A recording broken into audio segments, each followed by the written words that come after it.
Okay. Oh, pedal shifter is back. Yay, that's what it was. All right.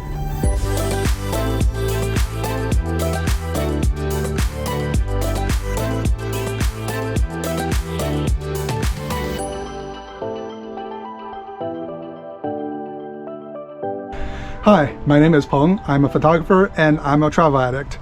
Today's video was supposed to be a walkthrough of my rental Ireland camper van, but I decided to make this instead because something happened to my van last week, and I think it's kind of time sensitive and relevant, especially because most of the country right now is under a heat wave.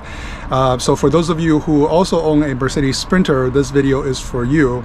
If what happened to my van happened to you, don't panic like I did. I'm going to tell you what the symptoms are and what the solution is.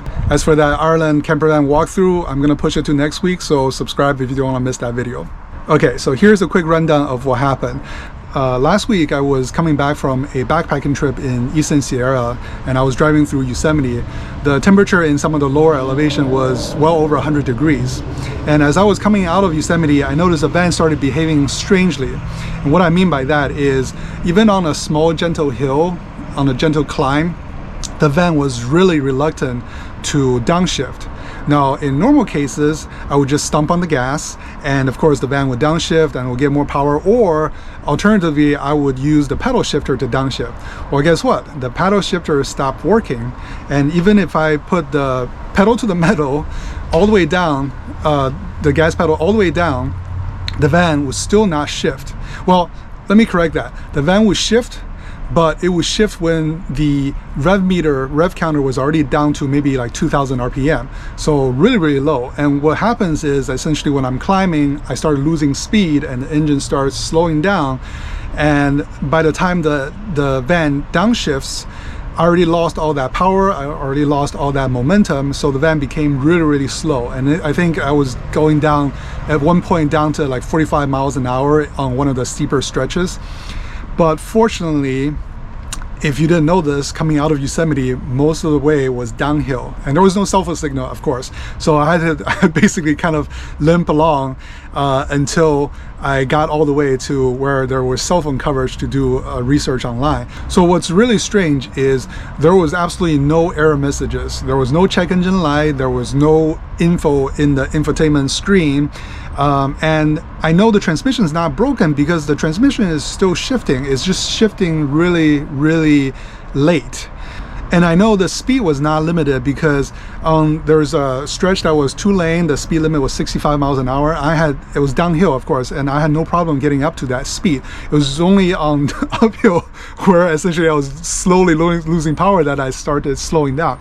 So I think those are the symptoms. After I finally reached an area where there's cell phone coverage, I pulled over and did a little research online and found out that essentially my transmission overheated.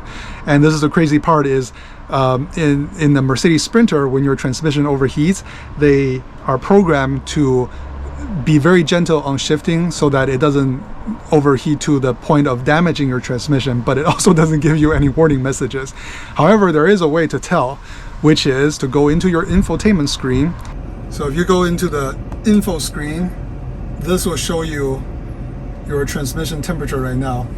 Earlier it was way high up here, more than maybe 200 or maybe close to 200. In my case, I think because my van was parked in an extremely hot area over multiple days, and also I started basically using the van right away, and not to mention that I was driving through Yosemite, so I was downshifting to conserve my brakes. But in those heat, I think just a combination of everything, it overheated the transmission.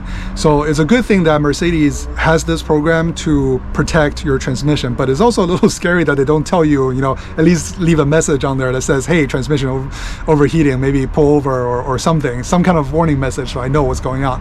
Fortunately, the solution to this is really simple. I just pull over into a shaded area and idle the van for 15 minutes, because when you're idling the van, you're not using the transmission, but you are allowing the transmission fluid to circulate, thus cooling down the transmission. So you can actually see the temperature drop in that little info screen. But now that we apply that method of idling engine, it's almost down to 176, and we've only been doing it for 5 minutes. So I was 53, right? So 10 minutes now. 15 minutes. Oh, down just a little more. Literally, I was recording. You can see it go down a little bit. Okay. I'm gonna stop the engine and restart, and let's see if it fixes it.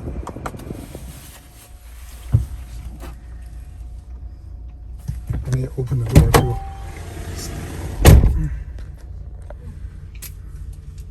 Oh yeah, okay. All right. So I'm gonna lock the door, unlock the door, just basically reset everything.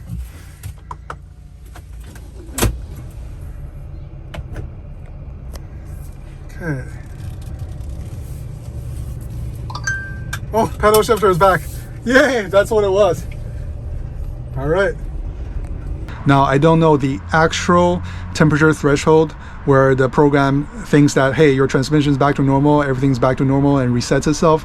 But people have suggested online that it's around 176 degrees, so that's the temperature I went with. And sure enough, that fixed it.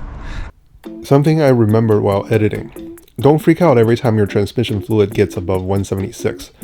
I've driven this van in hot temperatures before, and this is the first time it's happened in almost 2 years. Keep in mind that I was driving through mountainous terrains involving frequent gear changes. It was very likely that the transmission kicked into protection mode only after prolonged high temperatures.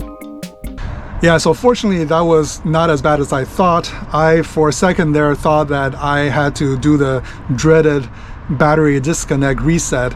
And if you didn't know this, Mercedes Sprinter has a ton of computer, not just Sprinter, but modern cars just have a ton of computers in them, and just like your cell phone, sometimes they might crash, they might need a reset.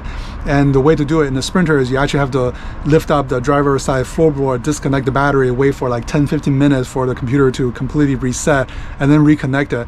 I thought I had to do that, but fortunately this was nothing like it. It was just a transmission overheating issue. I know a lot of you right now are traveling in the south and where it's really, really hot. If this happens to you, don't just go for the battery reset yet, because that doesn't solve the fundamental problem, which is transmission overheating. So just run the procedure that I told you and see if that fixes it.